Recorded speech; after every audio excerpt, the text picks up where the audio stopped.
I left his house on the 19th of February. I cannot forget.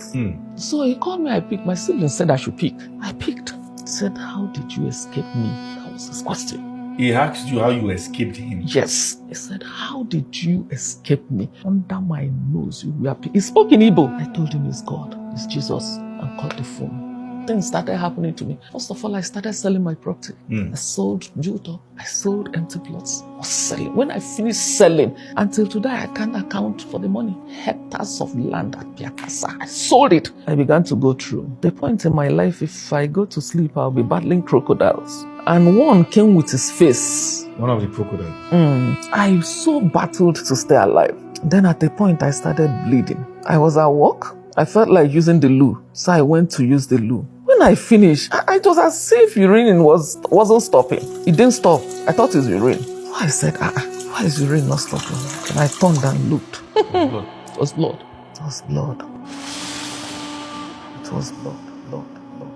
For 15 months. Yes. That was when I found out that sanitary pads are in levels. And that was when I got to Pampers. I use Pampers. I stopped being embarrassed. I stopped being embarrassed. Sometimes if I stand up, the whole floor. Sometimes I sit down, everywhere will be messed up. It's God that makes blood. Because that night, I entered the bathtub. The force of the bleeding hit that night.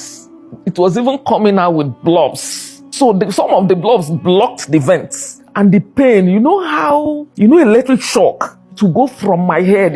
I couldn't talk. I hit my knees in the tub. I was groaning. I couldn't pray. I was just in the tub, bleeding. That had gone beyond crying. Because there's a level at which you go through things, you cry, and you stop crying.